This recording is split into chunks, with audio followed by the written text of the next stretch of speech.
And with that, let's move on to the brewing issue of VAT payments between real estate companies and the Maharashtra state government. So the Supreme Court has yesterday stayed the Bombay High Court's order reinforcing that companies must pay up VAT to the sales tax department for all property transactions between 2006 and 2012. However, they have given them a 2-month moratorium to developers, extending the deadline of payment till the 31st of October. And for more on that, let's go across to our correspondent Priyanka Ghosh. Priyanka.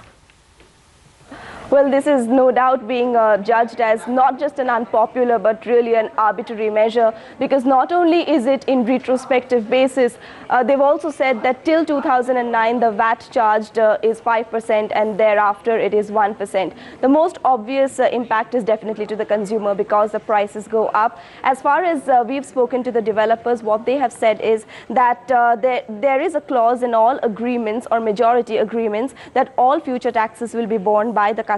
So really the real estate companies can legally pass on the cost to the consumers. But the problem is, how will they really execute this recovery? Because, if a developer has, sold a flat in 2006, passed on the title, delivered the flat, it is quite arbitrary to go back and ask the consumer for money now, a few crores of rupees really, to pay an indirect tax. So how they're going to execute this is going to be a challenge. Also expect that there will be, rising litigations because of this. In the prospective basis, also the additional 1% tax will definitely be passed on to the consumer. So the property prices in Maharashtra by itself will increase. It is a concern, though, how companies will, really pay up this amount in the next 2 months, because even if one were to recover all the taxes, it is not going to happen in a hurry. It is not going to happen in the next couple of months. So market analysts are indicating that this could really lead to poor earnings growth in the next couple of quarters or so.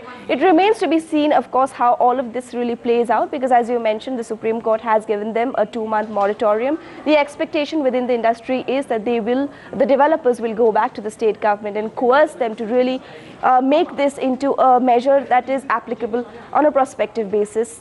We don't know which way this will pan out, but we will definitely keep a close watch on it. It's back to you. All right, Priyanka, thanks so much for all those details in some interesting fun action. Remember, yesterday, Federal Bank